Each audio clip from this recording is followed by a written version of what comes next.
मान लीजिए हम एक भजन या एक प्रार्थना गा दिए, हे प्रभु एक तू ही सहारा, और बाद में बच्चों को गाली दे रहे हैं, पड़ोसी को गाली दे रहे हैं, एक दूसरे को गाली दे रहे हैं।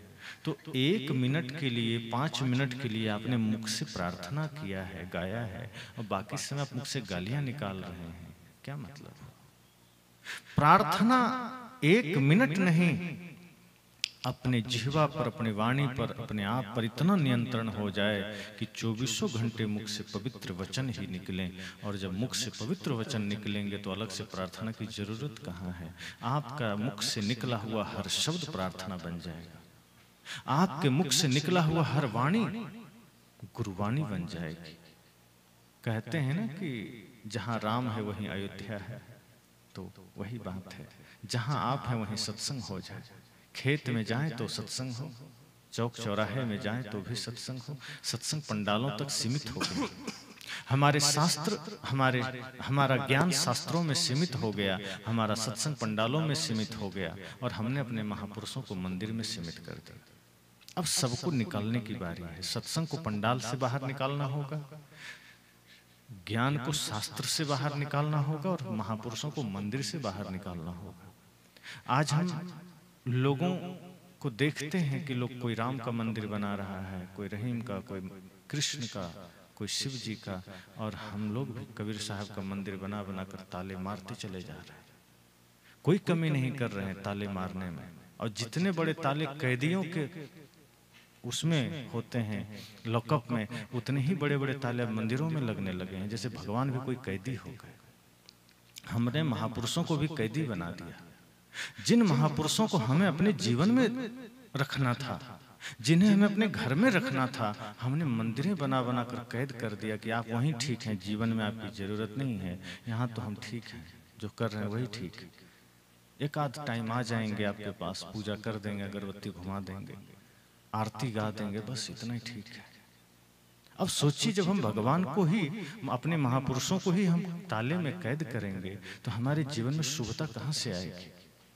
जब तक राम के मंदिर बना करके राम को हम मंदिर में ताले मारते रहेंगे, तब तक इस दिल में रावण का वास रहेगा। जिस दिन हृदय में हम राम को बैठा लेंगे, रावण खुद हट जाएगा। आज भाई से अगर झगड़ा चल रहा है, पड़ोसी से झगड़ा चल रहा है, माता पिता का अपमान कर रहे हैं, गलत खान पान कर रहे हैं, तो मतलब साफ है कि हृदय में राम का वास नहीं, रावण का वास है। जिस दिन राम की प्रवृत्ति हृदय में आ जाएगी, उस दिन माता पिता का सम्मान शुरू हो जाएगा, उस दिन भाई के साथ झगड़े बंद हो जाएंगे, उस दिन पड़ोसी से झगड़े बंद हो जाएंगे, उस दिन गलत खान पान बंद हो जाएंगे, उस दिन धर्म पथ पर आप चलने लगेंगे।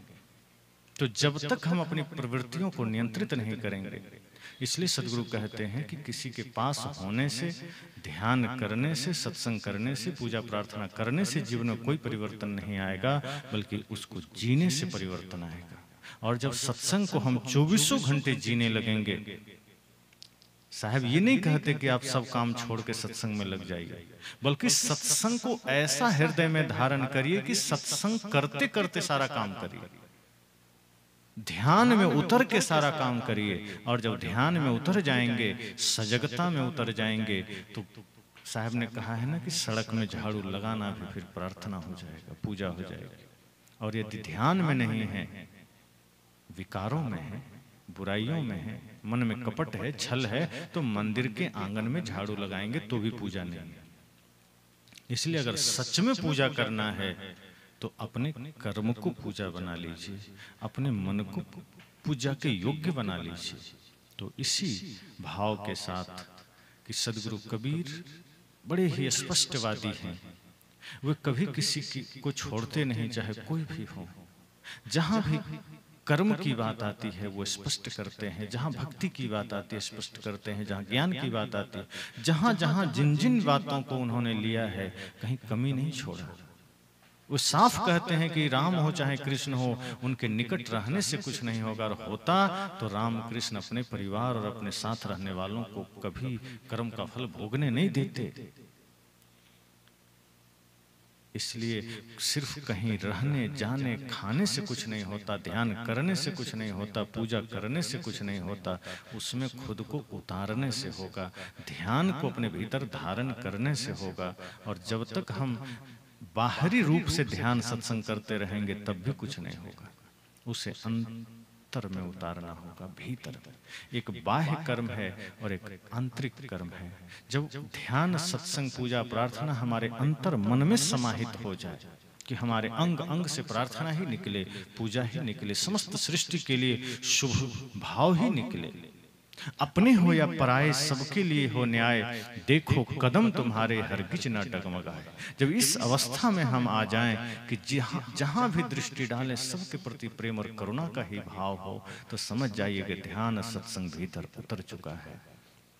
सबके प्रति प्रेम का भाव हो, सबके प्रति करुणा का भाव हो। समस्त सृष्टि को हमारे ऋषियों ने वसुधैव कुटुंबकम कहा है, परिवार कहा है, सबके प्रति सुख का भाव कहा है, सर्वे भवन्तु सुखिनः कहा है। इसलिए हम भी इसी भाव को धारण करें, इसी भाव में जीना शुरू करें। यही सत्संग है, यही ध्यान है, यही प्रार्थना है। बस।